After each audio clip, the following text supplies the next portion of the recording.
మిథునం వారికి కనుక చూసుకున్నట్లయితే రాశిలో గురువు యొక్క సంచారం జరుగుతుంది.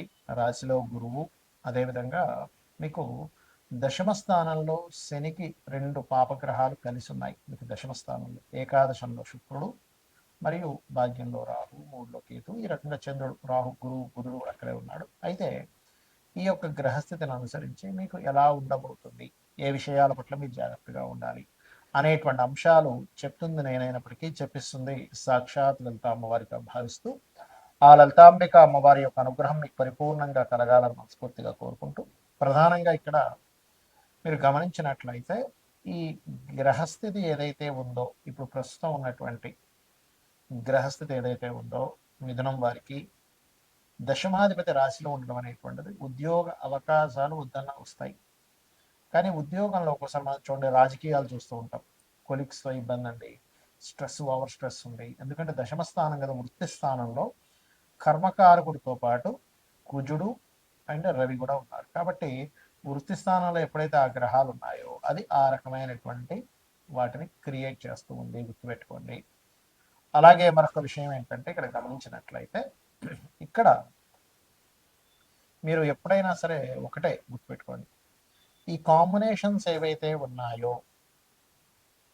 ఈ దశమ స్థానంలో ఉండేటువంటివి, ఇక్కడ ఈ గొడవలు తగ్గాలి అంటే కర్మపరంగా కర్మస్థానంలో మీరు వృత్తిపరమైనటువంటి విషయాల్లో నవగ్రహాల్లో ముఖ్యంగా శని, కుజ, రవి, రాహు ఈ గ్రహాల దగ్గర దీపారాధన చేయండి. అదేవిధంగా ఫైనాన్షియల్ గ్రోత్ అయితే ఈ మాసం కొంతవరకు ఉంటుందని చెప్పుకోవాలి. కాకపోతే వివాహ జీవితం విషయంలో కొంచెం జాగ్రత్త వహిస్తూ ఉండాలి. వద్దన్న అవకాశాలు వస్తూ ఉంటాయి. ఈ ఉద్యోగ అవకాశాలు కానివ్వండి, వివాహ సంబంధించిన అవకాశాలు వస్తుంటే వాటి వల్ల కొంత స్ట్రెస్ ఉంటుంది.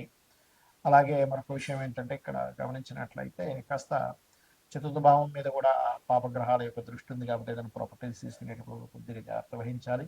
పితృదేవత ఆరాధన ఎక్కువగా చేయండి. భాగ్యస్థానంలో రాహు ఉన్నందుకు దేవతా ఆరాధనతో పాటు పితృదేవత ఆరాధన, అమావాస్య వచ్చినప్పుడు కాస్త స్వయం పాకం ఇవ్వడం కనుక చేసినట్లయితే పితృదేవతల యొక్క అనుగ్రహం మీకు ఇప్పుడు అవసరం. తద్వారా మీకు ఇబ్బంది అనేటువంటి తగ్గుతుంది. దుర్గా క్షేత్రాలకు వెళ్ళండి, అన్ని విధాలా మీకు బాగుంటుంది. మరి ఈ మనం చూస్తూ ఉన్నాం, గతంలో ఒక 5-6 నెలల క్రితమే ఈ వార్ రిలేటెడ్, పోయిన సంవత్సరం చెప్పుకున్నాం ఈ వార్ రిలేటెడ్ సంబంధించిన జరుగుతూ ఉంటాయి.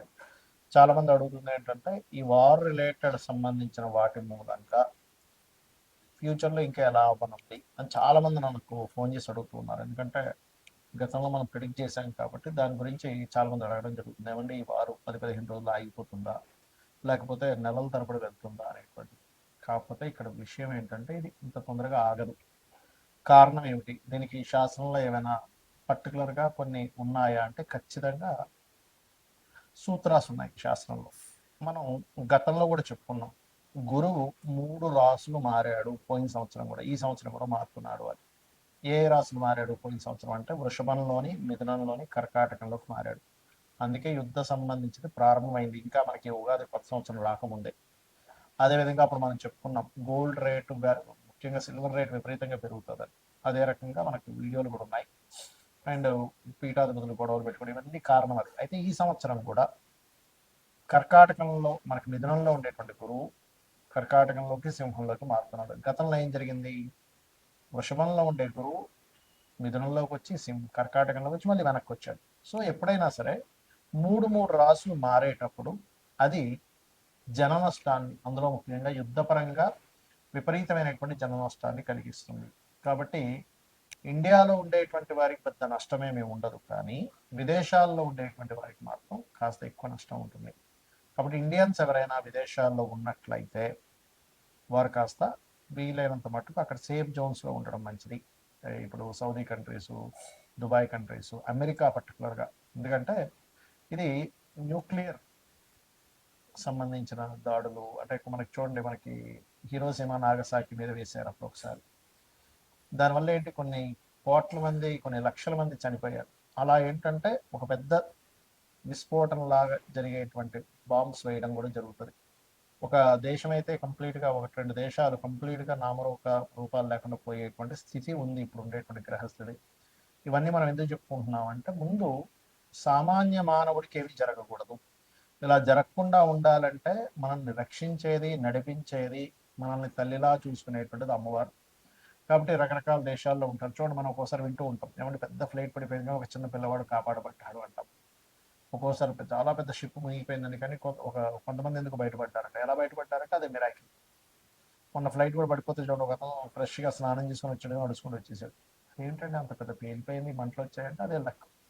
ఇది ఒక్కొక్కసారి మనకు పుణ్యము వల్ల వస్తుంది. అంటే మనకు పూర్వజన్మలో ఎక్కడో పుణ్యం ఉంటే ఆ పుణ్యం మనల్ని అలా కాపాడుతుంది. మరి ఇప్పుడు ఉండేటువంటి దీంట్లో మీరు ఏం చేయాలంటే రోజు చండీ వినండి, లేదా దుర్గా కవచం చదువుకోండి. చండీ వినడమైనా, చండీ పారాయణం చేయడమైనా, లేదా చండీ హోమాలు చేసుకోండి, మీ ఇంట్లో చేసుకోండి. దానివల్ల ఏమవుతుందంటే మీరు రక్షింపబడతారు. దేశాలు కొట్టుకోవడం వల్ల సామాన్య మానవుడు ఇబ్బంది పడకూడదు. కాబట్టి ఇది ఎలాంటి రక్షణ ఇస్తుంది? ఇప్పుడు మనకు చూడండి, కేవలం అదేదో బాంబు వచ్చి మన మీద పడేటువంటిది మాత్రమే కాకుండా, ఇప్పుడు ఉండేటువంటి సిచ్యువేషన్స్లో మనం గతంలో 1 month బ్యాక్ ఆల్రెడీ చెప్పుకున్నాం, కొంచెం ఫుడ్ రిలేటెడ్ సంబంధించిన విషయం మీద ఎఫెక్ట్ వస్తుంది ముందు అని. అదే రకంగా చూసుకుంటే గ్యాస్ సరిగ్గా అందకపోవడం. ఇప్పుడు నార్మల్గా ఎవరైతే వీళ్ళు కమర్షియల్ కాకుండా నాన్ కమర్షియల్ వాళ్ళకి వచ్చేస్తున్నాయి గ్యాసెస్, కానీ కమర్షియల్ వాళ్ళకి రావట్లేదు. తద్వారా హాస్టల్స్లో ఉండేటువంటి వారు, లేకపోతే హోటల్స్లో తినేటువంటి వారు, ప్రత్యేకంగా వాళ్ళు వండుకోరు, హోటల్నే ఆధారపడి ఉంటారు. అలాంటి వారికి ఇబ్బంది అనేటువంటిది స్లోగా ప్రారంభమైంది. తద్వారా మనకి వండుకునే స్థితి పరాభావనామ సంవత్సరం, పరాభాసు నామ సంవత్సరం, రెండు పేర్లు దీనికి. పరాభావము అంటే పరాభవం చెందడం, కొన్ని దేశాలు యుద్ధంలో ఓడిపోవడం జరుగుతుంది. పరావసు వల్ల ఏమిటి అంటే మనం పూర్వంలో ఎటువంటివి అయితే పద్ధతులు పాటించాము అటువంటివన్నీ కూడా వస్తూ ఉంటాయి. అంటే పూర్వ పద్ధతులు రావడము, కొన్ని దేశాలు ఓడిపోవడము, కొన్ని దేశాలు ఇబ్బంది పడడం అనేటువంటిది ఉంది ఈ సంవత్సరము. దాంతోపాటు ఎప్పుడూ కనీ విని ఎరుగనట్టుగా 3 సార్లు మనకి పంచగ్రహ కూటమి కూడా వచ్చింది. అది కూడా మనం చెప్పుకున్నాం లాస్ట్ టైం. కాబట్టి నేను అనేది ఒకటే గుర్తుపెట్టుకోండి. ఇక్కడ మీరు ఎందుకంటే దేశాలు మిసైల్స్ వేసుకుని ఏమైనా సామాన్య మానవుడికి ఇబ్బంది కలగకుండా ఉండాలి. కాబట్టి నవగ్రహాలలో కుజుడు, రాహువు, శని, గురువు, ఈ 4 గ్రహాల దగ్గర దీపారాధన చేయండి. మీకు దగ్గరలో గోశాల ఏదైనా ఉంటే గోవులో సకల దేవతలు ఉంటారంటారు. కాబట్టి ఆ సకల దేవతల యొక్క ప్రభావం నీకు పాజిటివ్గా, వాళ్ళ యొక్క అనుగ్రహం కావాలి. కాబట్టి గోవులకి బెల్లము, అరటికాయలు, క్యారెట్స్, గ్రాసము, వీలైతే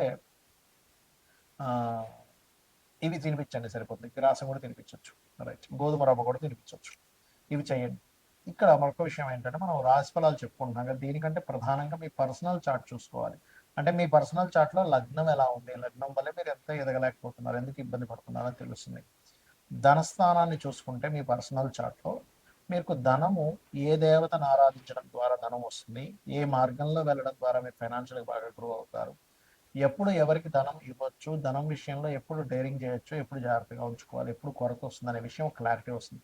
అదేవిధంగా అన్నదమ్ముల విషయం కావచ్చు, చదువు విషయం కావచ్చు, సంతానం విషయం కావచ్చు, వివాహం ఎప్పుడు చేసుకోవాలి, ఎప్పుడు చేసుకోకూడదు అనేటువంటిది, కెరియర్ పరంగా ఎటువంటి కెరియర్లో మీరు సెట్ అవుతారు, వ్యాపారాలు మీకు కలిసి వస్తాయా లేదా, విదేశాలకు వెళ్ళాలా, ఇక్కడే ఉండాలి, ఇలాంటి అనేకమైనటువంటి అంశాలు మీ పర్సనల్ చార్ట్లో ఉంటాయి. సరే, మీ పర్సనల్ చార్ట్ తెలియదు, అలాంటప్పుడు నిత్యము లలితా సహస్రనామాల యొక్క శ్రవణము, పఠనము చేయండి.